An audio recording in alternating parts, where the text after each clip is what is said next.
Next up in our Craft Bad Monster miniseries, we have the Slaad, chaotic toad demons from a faraway plane that are controlled by a gemstone embedded in their brains. Pretty freaking wild, huh?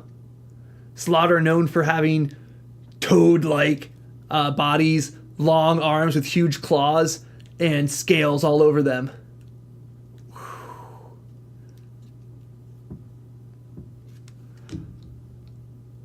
Alright, these are really kind of a complex craft, but they're really fun to make, and I'm gonna show you how to do it. So let's just jump right into it.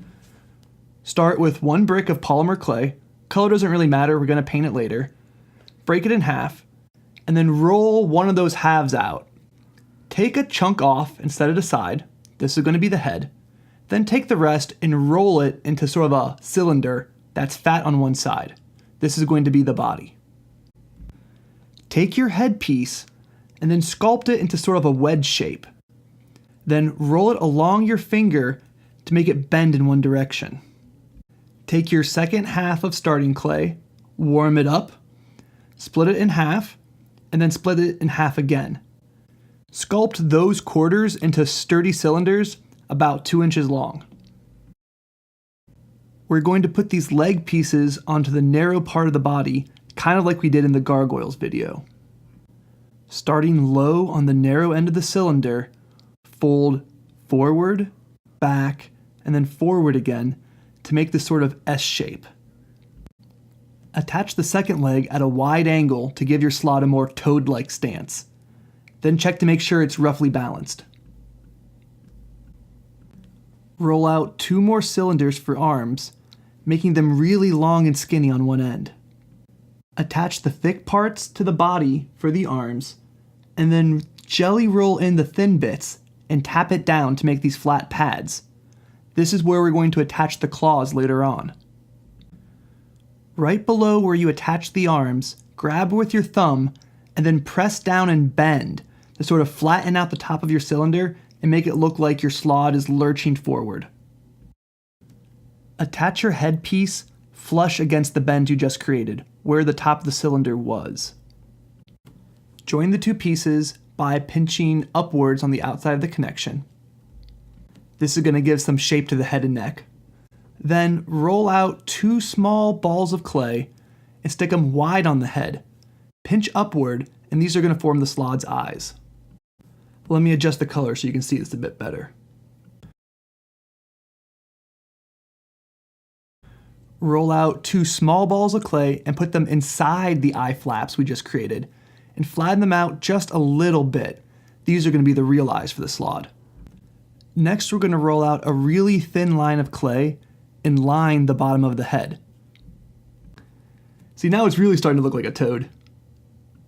For this one, I'm going to roll out another thin line and put it right down the back. We're going to build spikes and stuff on this later on.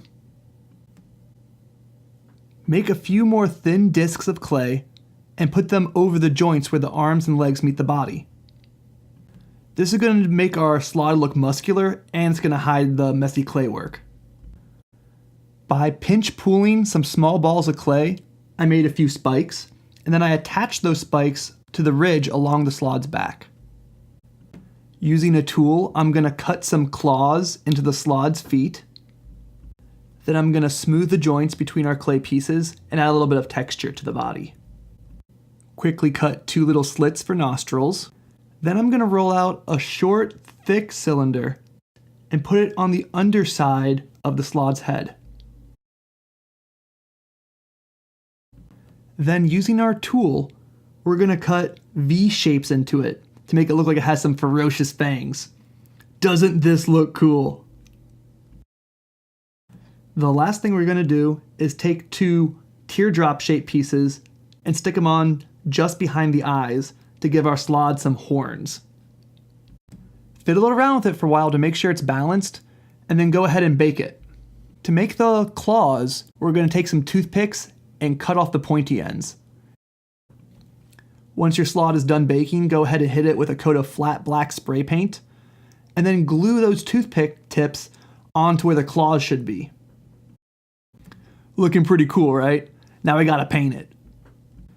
You're going to need whatever color paint your Slaad is, red in this case, and then also black, brown, and yellow acrylics.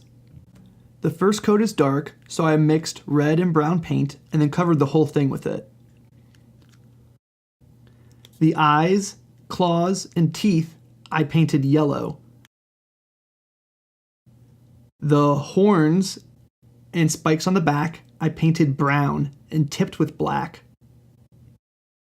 And then I lined the eyes with black pupils. Then I'm going to go over top of my initial dark red coat with the bright red paint. One thing that's nice about acrylics is you can do wet on wet mixing to give it a more layered look. And we're finished. Look at that. Pretty freaking cool, huh? Whoa, pretty awesome looking, huh? I also got some sticky tack in a little bead and put it on the Slaad's head in case you want to represent them being controlled by their stones.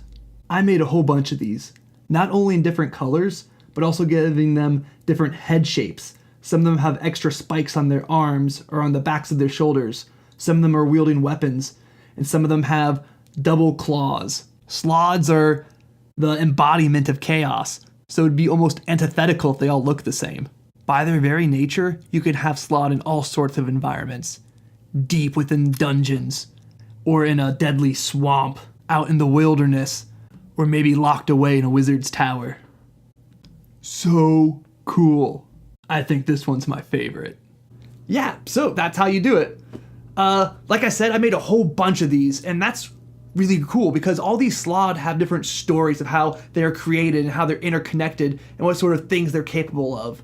So having lots of different types of Slaad can really lead to all sorts of cool stories. I've never got to use them yet in any of my campaigns, but I'm really excited. So if you liked this video, make sure to subscribe so I know what kind of content to make more of. And if you want pictures or daily DM tips or sneak peeks of what's coming next, follow me on Twitter at ZipperOnDisney. And as always, let me know what you think in the comments below. I'm not going to say too much more about the lore because this week I'm doing a collaborative with Imaginary Jeremy. He does in-depth videos on D&D monsters full of really unique ideas of how to use them in your game. So if you want to learn more about Slaad, I really recommend checking it out.